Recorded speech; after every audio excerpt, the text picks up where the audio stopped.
Hello there, and welcome to Estic Media right here on YouTube. Obviously, it's ESTIQMEDIA. I would implore you to actually click on the subscribe button, like, and share this comment. Let's grow the community on this particular channel. All right, let's grow the community. So, quickly share. And obviously, I would like to hear what you think concerning the brief conversation that we're going to have now. First of all, remember, if you have not watched some of my content on this YouTube channel, you recall that just very recently I talked about the insecurity in the Southeast. I mentioned the fact that how can an individual say that they're actually looking for the freedom of their people, or struggling or fighting and agitating for the freedom of their people, but instead end up killing the very people that you swore to protect? It's an irony, right? And it doesn't really make sense. So apparently today we were surprised to hear this information. Now, before I tell you this, actually, apparently the followers of Simon Ekpa have been complaining that they haven't heard anything about him in the last 2 or 3 days, because Simon Ekpa is always actually tweeting on X. So he hadn't given any update, nothing. A couple of people felt maybe he was working underground as part of the whole December 2nd liberation of Biafra announcement that Biafra will be achieved and all of that. So people felt that workings were actually on the way. And just last week, was it last week or even earlier this week, there was a fundraising live on his channel. So a couple of people felt maybe some underground works were, were in the play. But all for us to actually see the headline today saying that the Finnish police has arrested Simon Ekpa, including four others, over terrorism-related activities. Now, I remember when the situation in Anambra happened on Monday. I wouldn't lie to you, a lot of Southeasterners were not happy with the development, because they were all wondering how somebody who is agitating for the freedom of their people, and you're compelling people to sit at home, and if they don't sit at home, you would kill them. So a lot of persons were no longer proposing, they were no longer proponents of the ideal of the sit at home, and the fact that a lot of people have died in the Southeast.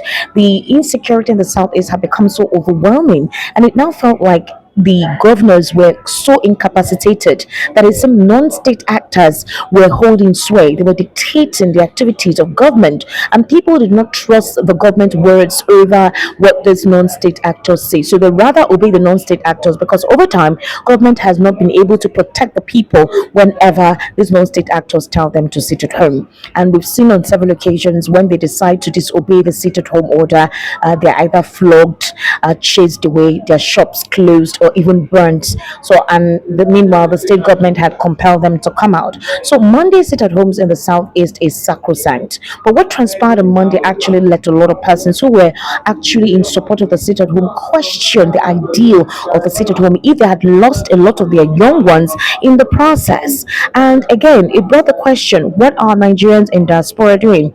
Specifically, Igbos in diaspora. Now, some of the Igbos who are in diaspora were saying, you know what, we can no longer tolerate this. And I must tell you, quite a lot of them who reside in Finland along with Simon Ekpa were writing to the Finnish government. Now, not just in Finland, even those in Canada, the UK, a lot of Nigerians were writing and saying this abnormality needs to stop. This is abhorrent, and we can no longer tolerate it. We can no longer absorb it, right?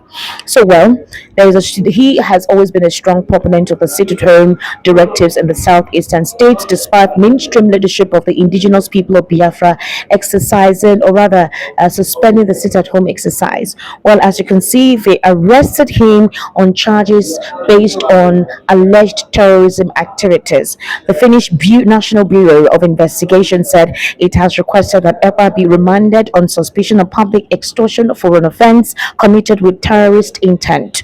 Ekpa is charged alongside four other persons on suspicion of financing a terrorist offense, which is based on the statement on the Finnish website.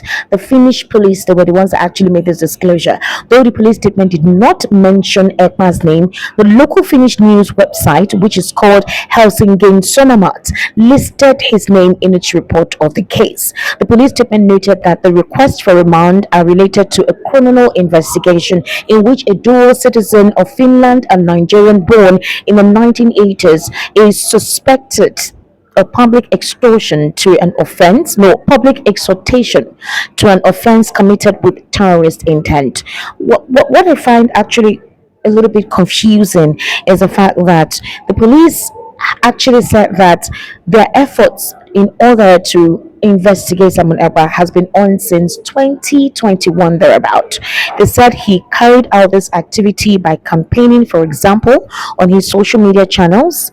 This was made by the head of investigation, Detective Chief Inspector Otto Hilterman of the National Bureau of Investigation, and that also four other persons were also arrested alongside Simon Ekpa. Now, according to the publication, actually, they said that he was also involved in a local politics where he's like obviously a politician in one of the communities, and that he made some inciting statement that could lead to uprising or something, and that is what they've been investigating since 2021. So the question is, how come it's now that they decided to incarcerate him or imprison him?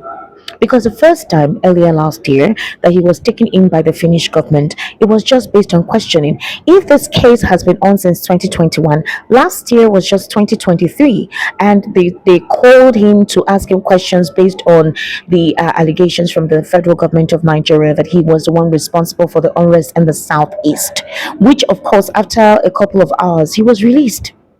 He was released. So if that particular case was still on ground, how come it's just now that they're using that particular case to detain him?